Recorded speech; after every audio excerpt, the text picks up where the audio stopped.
51 शक्तिपीठों में से एक है कामाख्या मंदिर।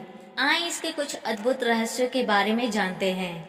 माँ की सभी शक्तिपीठों में से कामाख्या शक्तिपीठ को सर्वोत्तम माना गया है, इसलिए इसे महापीठ भी कहते हैं। यहाँ माता की योनि की पूजा की जाती है। यहाँ पर माता की कोई मूर्ति नहीं है, सिर्फ एक योनि के आकार का शिलाखंड है, जिस पर लाल रंग के गेरू की धारा गिराई जाती है।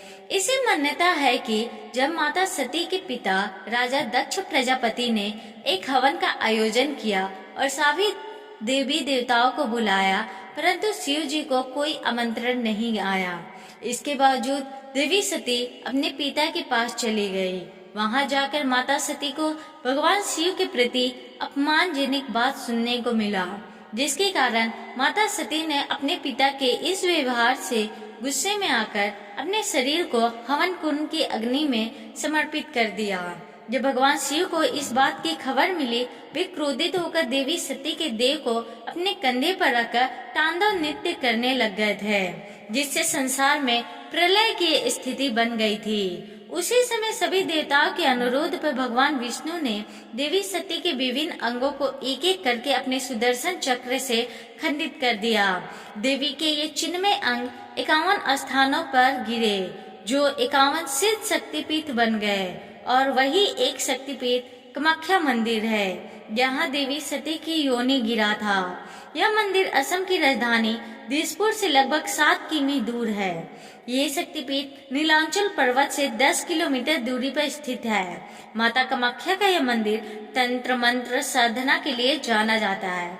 यहाँ पर साधु और अघोरियों का भीड़ हमेशा लगा रहता है। यहाँ के तांत्रिक तंत्र विद्या से सर्वगुण संपन्न और निपुण होते हैं। रोचक बात यह है कि यहाँ आने वाले भक्तों को प्रसाद के रूप में कुछ खाने की वस्तु नहीं दी जाती, बल्कि एक गीला कपड़ा दिया जाता है, जिसे अम्बुवाची के नाम से जाना जाता है। यह बड़ा ही अनोखा प्रसाद दिया जाता है।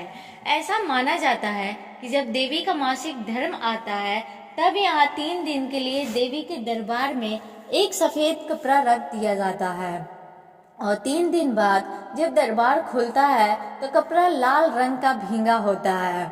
इस कपड़े को बहुत ही पवित्र माना जाता है और प्रसाद के रूप में भक्तों को दिया जाता है। ऐसा हर साल अम्बुवाची मेले के समय ही होता है। आश्चर्य की बात यह है कि हर साल जून महीने में 3 दिनों तक ब्रह्मपुत्र नदी का पानी लाल हो जाता है।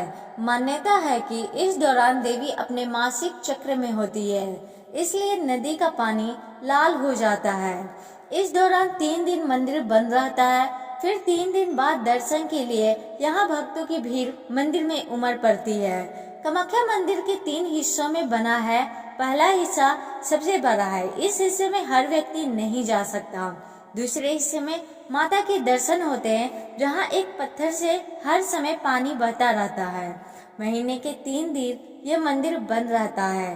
देवी कामाख्या मंदिर में सबसे ज्यादा बलि दी जाती है। इस मंदिर में अघोरी तांत्रिक तंत्र साधना करने आते हैं, और उनका मानना है कि जब तक बलि ना दी जाए तब तक तंत्र साधना पूरी नहीं होती। इस मंदिर में घुसते ही आपको एक अटूट शक्ति और चमत्कारित होने का आभास हो जाएगा। यहाँ आने वाले हर किसी की कामना सिद्ध होती है। इसी कारण से इस मंदिर को कामाख्या देवी का मंदिर कहा जाता है। कामाख्या मंदिर के कुछ दूरी पर उमानंद भैरव का मंदिर है। यह मंदिर ब्रह्मपुत्र नदी के बीच टापू पर स्थित है। उमानंद के इस शक्तिपीठ के भैरव हैं, और ऐसी मान्यता है कि इनके दर्शन के बिना कामाख्या देवी की दर्शन अधूरे माने जाते हैं। आपको ये जानकर कैसा लगा, हमें कमेंट बॉक्स में जरूर बताएं।